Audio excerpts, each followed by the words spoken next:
Switzerland, the mystery behind the peace. Analyzing the factors. Creating an invulnerable nation. We live in pretty strange times, where it seems like the world is at peace, or at least we like to think it is. Nowadays, war seems like a pretty outdated concept, right? But then, you turn on the TV, and it feels like all you ever hear about is conflict. The fighting in country A is getting super complicated. The army from country B is meddling in country C. A terrorist attack in city D of country E left thousands dead. Organization G has claimed responsibility, and so forth. That's when you suddenly realize how dark our world can be, and that the cycle of war is still going. Is there nowhere safe in the world? There is.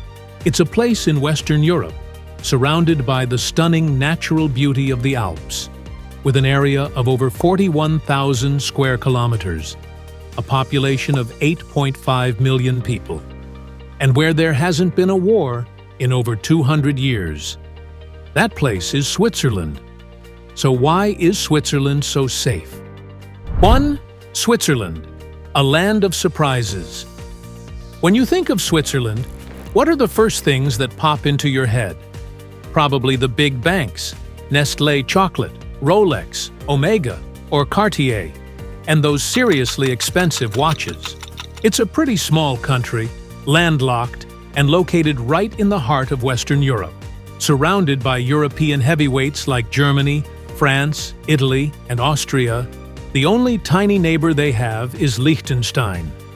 Switzerland has one of the highest GDPs per capita in the world, is ranked third globally on the Human Development Index, and the quality of life there is just amazing.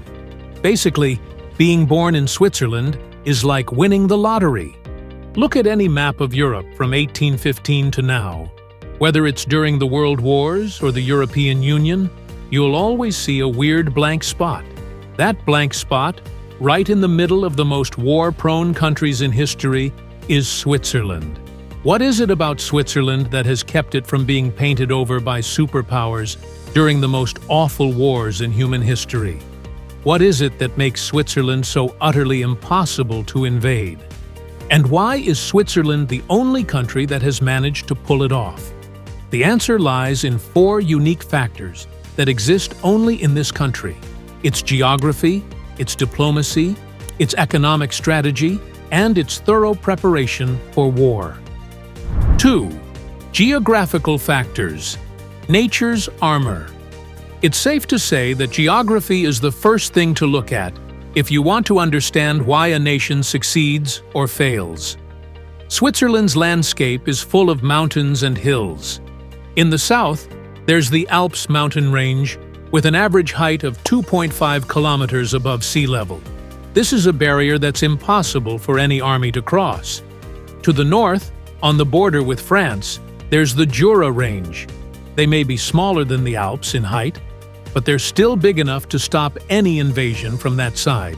These 2 mountain ranges protect the center of Switzerland, where it's more flat and where you'll find cities like Zurich, Bern, and Geneva. So, Switzerland is protected in the north and the south. Now what about the east and the west? Close to the border with France in the west, there's a narrow strip of land between the Jura Mountains and Lake Geneva, and at its narrowest, it's just under 6 kilometers wide, the perfect distance for an army to defend. And in the east, where you'll find the powerful neighbors, Switzerland doesn't have any real geographical advantages. Nature, though, has given it a different option: the Rhine River. Switzerland sits at the source of the Rhine. This river then flows down into the major industrial areas and the densely populated towns of Western Germany. Then on to the Netherlands, where it empties into the North Sea. Switzerland controls a resource that half of Germany relies on to exist. This gives the Swiss a hidden card to play if Germany ever decides to become a warmonger again. So, God gave Switzerland a bulletproof vest. But how is Switzerland making sure no one shoots at them? 3. Diplomatic factors. The umbrella of neutrality. For over 200 years, Switzerland hasn't been involved in a single war. It's not part of any powerful Western alliances like the EU or NATO. Although it did join the Schengen Free Movement Treaty and didn't join the UN until 2002 after a referendum, which had never happened before in the history of the organization. This has been Switzerland's diplomatic principle since 1815: neutrality. That's why you see that weird blank spot between Germany, France, Italy, and Austria. In 1815, the final battle of the French Emperor Napoleon ended with a victory for the coalition of European powers. The Congress of Vienna was held, where these powers decided the fate of post-war Europe. And from then on, Switzerland's perpetual neutrality was recognized by defeated France and the major powers of Britain, Austria, Prussia, and Russia. It became a buffer zone between Austria and France. The former president of the Swiss Confederation, Hans Rudolf Merz, term from 2009 to 2010, also made comments about this diplomatic policy, saying, "Switzerland is a neutral country and will not join any alliances. It's our tradition. Switzerland's choice to be neutral is the right and most logical choice for them. Because according to the international agreements regarding the rights and obligations of neutral countries, warring parties are not allowed to invade the territory of a neutral country, and the act of legitimate self-defense against an invasion isn't considered to be a violation of the country's neutrality. Moreover, non-combatant militaries aren't allowed to conscript the citizens of neutral countries, nor are they allowed to transport troops and war equipment through the territory of a neutral country, except for the wounded. This is why Switzerland has remained unscathed during the wars and conflicts that have swept through neighboring countries for the past 2 centuries. It's a neutral country, and that status is protected by international law. However, some empires still choose to stomp all over international law and invade neutral countries for their own benefit. For example, the 3 big powers of Britain, the US, and Germany occupied neutral Iceland to secure a strategic advantage in the North Atlantic before the Nazi regime. The Soviet Union invaded neutral Finland to create a buffer zone protecting St. Petersburg. And Germany twice ignored Belgium's neutrality so they could attack France from a critical weak point. Simply declaring yourself neutral isn't enough. You have to make sure other countries respect that neutrality. And this is where the Swiss bankers come into the picture. 4. Economic factors. The soft power of Swiss banks. Switzerland's geography is amazing when you look at it from a military standpoint, but from an economic standpoint, it's pretty terrible. Switzerland is landlocked. Its mountain landscape makes the quick development of heavy industry and transport difficult. It's incredibly poor in natural resources. Its population is only around 10 million people, and it's unevenly distributed. So, the Swiss export something very expensive that anyone narrow-minded and suspicious can't buy, and that's trust. More specifically, the trust of Swiss banks. We're all familiar with the image of Swiss banks, from Dan Brown novels to James Bond movies. These banks are super important to the country's economy and security. Known for their incredibly strict client confidentiality policies, a data breach in the 1930s caused them to enforce even tighter rules.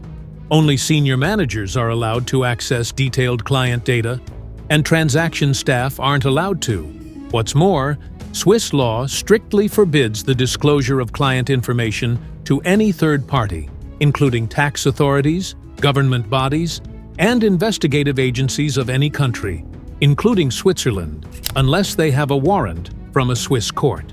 Employees who violate this will be fined, have to pay compensation, be imprisoned, and have a lifelong ban from working in the industry. As a neutral country, Switzerland decided to expand its banking services to the world. And the Swiss banking industry really boomed during World War II. Their message to the world was, "We're not interested in playing your war games. So, don't invade us. But if you want a safe place to store your cash during these turbulent times, welcome to Switzerland. Senior Nazi officials made a lot of money and gold from their war crimes. They took their valuable assets to Switzerland, hoping their money would be safe, so they could come back after the war to spend it. Hitler had actually planned to invade Switzerland. He even declared that Switzerland is a stain on the German nation, the mortal enemy of Greater Germany, and both their government and their people are disgusting. But because he was so busy with military campaigns all over Europe, and because he didn't want to lose a safe place to keep his money, the Nazis left Switzerland alone. The Allies were annoyed with Switzerland for secretly dealing with their enemy, but they didn't want to complicate things that were already complicated enough, so they left Switzerland alone. Not just Nazis, but many rich Jewish people came to Switzerland for the same reason. The war ended with the Axis forces losing. Many Nazi officers were executed or imprisoned. Others decided to abandon their past and live in hiding for the rest of their lives. And of course, many Jewish people died in concentration camps. All of that money and gold is still sitting in Swiss bank vaults, making a significant contribution to the country's economy. According to the OECD, the total assets of Swiss banks make up 467% of the country's GDP. Today, Switzerland is the bank of the world. Thanks to its strong policies on confidentiality and taxation, as well as its economic and political stability, more and more members of the elite are sending their money to Switzerland. This includes tech billionaires, oil tycoons, government officials, even religious leaders. What's more, Switzerland is a favorite spot for shady business. Money laundering, tax evasion, mafia dealings, arms trading, embezzlement, and corruption. Because of the secrecy they provide, you know, that rich and powerful person you saw on TV or social media, or those corrupt officials who got put in the oven, they probably have accounts in Switzerland. You're a successful American business person facing a lawsuit, and you don't want your assets frozen if you lose. You're a Russian mafia boss selling thousands of guns to gangs and need a place to hide your money. You're a high-ranking Communist Party member in China who has embezzled truckloads of cash and are afraid of the state catching you out. Open a Swiss bank account, because then, even if you get caught, your money will still be safe. You might think that the Swiss are playing dirty, but try and name one country that always plays clean. By exporting its trustworthiness, Switzerland has managed to guarantee its national security. Many clients at Swiss banks are influential figures in the political arena and in the underworld. The entire world is keeping their money in Switzerland. So if anyone declares war on Switzerland, they'd be declaring war on the entire world, since their money would be in danger.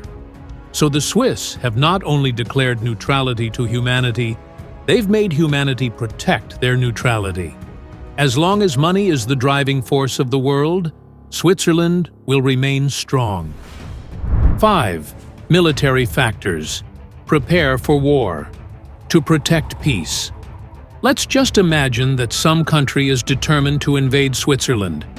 Let's just pretend that this country isn't bothered by geography, is flipping the bird to international law, and doesn't care about banks. Would they succeed? Definitely not, because Switzerland has a massive strength, and that strength lies in the people. Si vis pacem, para bellum. If you want peace, prepare for war. This Latin saying is Switzerland's motto. If you want to compare the level of military readiness between countries, then perhaps South Korea is like Iceland compared to Switzerland. All Swiss male citizens from the age of 18 upwards are required to serve in the military. Those who don't want to or can't serve in the military can undergo basic weapons training through community service. Because of its strong militarization, Switzerland has an extremely strong sense of national discipline. When a general mobilization order is announced, they can summon 200,000 soldiers in the first 72 hours. What's more, after completing their service, Citizens are allowed to keep all of their equipment, from uniforms, backpacks, shoes, and even gas masks, helmets, body armor, and guns. That's right, Switzerland has a gun culture that's comparable to the USA. In 2017, there were 28 guns for every 100 Swiss people. They also have a yearly traditional shooting festival where people gather to compete in shooting and have a party. They even open shooting ranges for children. It might sound crazy, but the gun culture in Switzerland is very different from the US.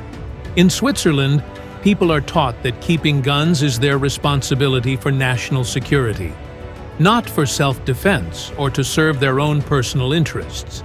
In America, you can buy guns like buying vegetables at a market. But if you want to buy guns in Switzerland, you have to fill out a bunch of paperwork and go through background checks with the police and take lessons to prove you're not a threat to society. And you can only buy a limited number of guns. Moreover, you aren't allowed to buy or keep ammunition. Ammunition is only supplied at shooting ranges or when a general mobilization is ordered. You also have to have a permit to carry a gun on your person or to keep one in your car. But most of all, most Swiss people keep guns because they trust the government, unlike in America. The proof is that even though they have a lot of guns, the homicide rate in Switzerland is 0.59 per 100,000 people, according to 2018 data, with only 50 victims, which is among the lowest in the world. But the same number in the US is 4.96 per 100,000, and over 16,000 victims.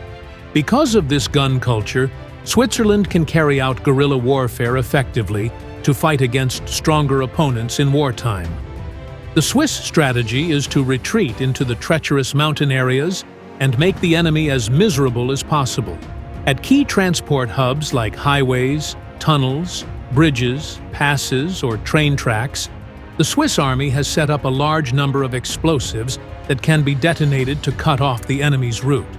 It's estimated that there are over 3,000 locations like this in Switzerland.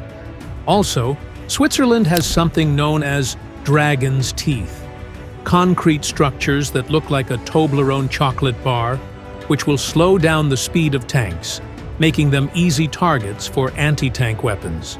Most countries have destroyed these kinds of structures, but Switzerland hasn't. The Swiss, like the Vietnamese or Finns, are masters of camouflage in wartime.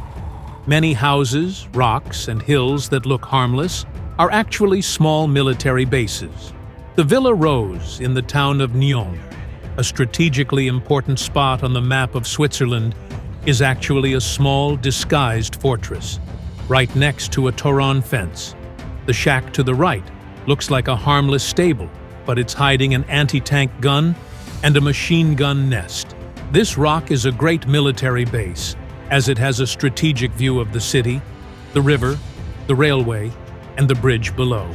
What's more, beneath the majestic Alps, there are airfields and aircraft storage facilities that have been incredibly well hidden.